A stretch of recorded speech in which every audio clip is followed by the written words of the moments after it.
সম্মানিত উপস্থিতিবৃন্দ, সামাজিক সুরক্ষার মধ্যে আমি ব্যক্তিগতভাবে এখানে অনেকগুলো আছে, আপনারা দেখতে পাচ্ছেন, হয়ে গেল, আপনারা দেখতে পাচ্ছেন অনেকগুলো আছে।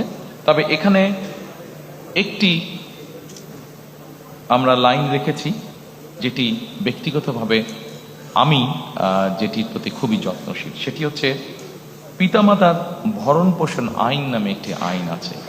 এই আইনটিকে আমরা যতটুকু সম্ভব কার্যকর করতে চাই। আমাদের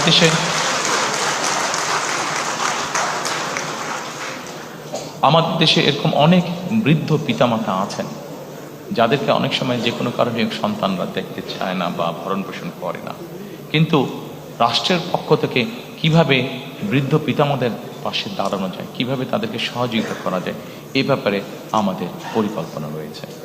আমরা আশা করি আমরা ইনশাল্লাহ দেশ পরিচালনার সুযোগ পেলে পরে আপনারা যারা আজকে উপস্থিত আছেন এই কাজটিতে যখন আমরা হাত দিব, আপনারা যারা সিনিয়র সিটিজেন আছেন আমাদেরকে সহযোগিতা করবেন।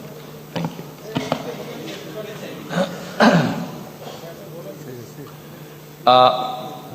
এরপরে আমি আপনাদেরকে অনুরোধ করব এই বৈষম্যহীন আর্থসামাজিক উন্নয়নের টেকসই রাষ্ট্রীয় সক্ষমতা অর্জনে এরপরে সেকেন্ড যেটি আছে আমাদের নারীর ক্ষমতায়ন।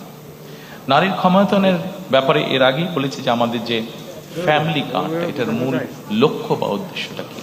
মূল লক্ষ্য বা উদ্দেশ্য হচ্ছে, আমরা যদি জিনিসটাকে এইভাবে দেখি, এর আগে বেগম খালেদা জিয়া যতবার রাষ্ট্র পরিচালনা করেছেন আপনাদের সকলেরই ধারণা আছে যে নারীদের শিক্ষা ব্যবস্থা ক্লাস 1 থেকে 12 পর্যন্ত নারীদের শিক্ষা ব্যবস্থা উনি ফ্রি করেছিলেন। সম্মানিত উপস্থিতিবৃন্দ, আমাদের দেশে এখন যে কোনো স্কুল কলেজ যেখানেই যাই আমরা যদি এনরোলমেন্ট দেখি, আমরা দেখবো যে ছেলে মেয়ে সমান সমান, ক্ষেত্র বিশেষে মেয়েদের সংখ্যা বেশি বিভিন্ন স্কুল কলেজ সবকিছুতে। এখন শুধু শিক্ষা দিলে তো হবে না, আমি যেটা আগেই বলেছি, শিক্ষার পাশাপাশি তাদেরকে আমাদেরকে অর্থনৈতিকভাবে সামাজিকভাবে এই নারীদেরকে আমাদের প্রতিষ্ঠিত করতে হবে।